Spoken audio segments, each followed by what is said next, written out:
আজকের লেসনে আমরা দেখব যে ই-কমার্স ওয়েবসাইট তৈরি করার জন্য আমরা কোন থিমগুলোকে সিলেক্ট করতে পারি। তো প্রথমে আমরা পেইড থিম নিয়ে কথা বলবো, এরপরে আমরা ফ্রি থিম নিয়ে কথা বলবো। তো দেখুন, আমরা ওয়েবসাইটটিতে আসছি। এসে আমরা এখান থেকে লেটসে লিখছি থিম ফরেস্ট এইটা লিখে সার্চ করে দেন এই লিঙ্কটিতে আসবেন themeforest.net। এখানে এসে আমরা যদি ওয়ার্ডপ্রেস দেন এখান থেকে ই-কমার্সে চলে আসি, তাহলে ই-কমার্সের জন্য যেই পপুলার থিমগুলো সেই থিমগুলো আমরা এখান থেকে পাবো। এবং আমি যদি আপনাদেরকে কিছু পপুলার থিমের কথা বলি, তাহলে ফ্ল্যাটসাম, উডমার্ট, পোর্টো, এক্সটোর এই থিমগুলো আর কি ই-কমার্স ওয়েবসাইট তৈরি করার জন্য অনেক ওকে। এছাড়া যদি একটু নিচের দিকে আসি, তাহলে আরও বেশ কিছু পপুলার থিম আমরা এখানে দেখতে পাচ্ছি। এগুলোও এখন বেশ ভালো কিছু করতেছে ই-কমার্স ওয়েবসাইট তৈরি করার জন্য। তো আমরা মূলত এইখান থেকে এই পেইড থিমগুলো ব্যবহার করতে পারি, অথবা আমাদের যদি ফ্রি কোনো থিম ব্যবহার করার প্রয়োজন হয় সেগুলো আমরা ব্যবহার করতে পারবো। তো যখন আপনি আপনার নিজের জন্য বা আপনার ক্লায়েন্টের জন্য কাজ করবেন, তখন ক্লায়েন্টের কাছ থেকে জেনে নেবেন যে আপনি আসলে কোন ধরনের থিম, মানে সে আসলে কোন ধরনের থিম আপনাকে প্রোভাইড করবে। সে কি আপনাকে পেইড থিম প্রোভাইড করবে নাকি কোনো ফ্রি থিম প্রোভাইড করবে, সেটা অবশ্যই আগে জেনে নিতে হবে। দেন ওই হিসেবে আপনাকে ওয়েবসাইটটিকে তৈরি করতে হবে। ওকে, এবার আমরা যদি ফ্রি থিমের কথা চিন্তা করি, তাহলে আমাদেরকে যেতে হবে কোথায়? wordpress.org এই লিঙ্কটিতে যেতে হবে। এই লিঙ্কটিতে যাওয়ার পরে আমরা এখান থেকে চলে আসব কোথায়? এই যে থিমস, এখানে আসব। এখানে আসার পরে আমরা এখান থেকে এই যে সার্চ থিম, এখানে লিখতে পারি ই-কমার্স বা ই-কমার্স, WOOCOMMERC ই-কমার্স।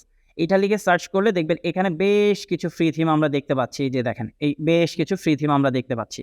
সো এখান থেকে আমি যে ধরনের ডিজাইন করতে চাচ্ছি সেটার সাথে রিলেটেড থিম আমরা ইনস্টল করব আমাদের ই-কমার্স ওয়েবসাইটটি তৈরি করার জন্য।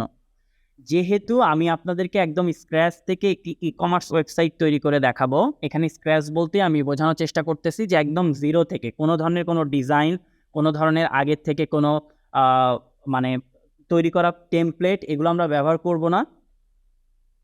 আমরা একদম স্ক্র্যাচ থেকে বা জিরো থেকে যেহেতু ওয়েবসাইটটা তৈরি করব, তো আমরা একটা ফ্রি থিম সিলেক্ট করব, যেই ফ্রি থিমটা হবে অনেক লাইট ওয়েট।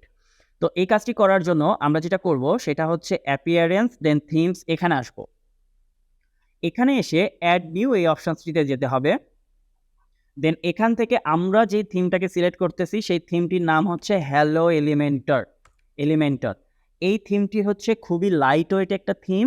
এই থিম দিয়ে ওয়েবসাইট তৈরি করলে ওয়েবসাইটের স্পিড বেশ ভালো পাওয়া যায়, এবং মানে অনেক সময় দেখা যায় যে বিভিন্ন থিম দেখতে অনেক ফ্যান্সি, বাট কোডগুলো হয়তো অনেক পোরভাবে লেখা, মানে কোডগুলো লেখার ধরন হয়তো অতটা ভালো না। তো এই কারণে আমরা সবসময় চেষ্টা করব এমন থিম সিলেক্ট করতে যেই থিমগুলো খুবই লাইট ওয়েট হবে এবং কোডগুলা খুবই এনরিচড। তো এই ধরনের একটি থিমের কথা যদি আমরা আলোচনা করি, সেটা হচ্ছে হ্যালো এলিমেন্টর, এবং এই থিমটি ইনস্টল করে এই থিমের হেল্প নিয়ে আমরা একটি ই-কমার্স ওয়েবসাইট তৈরি করব। তো সেই কাজটি করার জন্য আমরা এখানে হ্যালো এলিমেন্টর লিখে সার্চ করছি।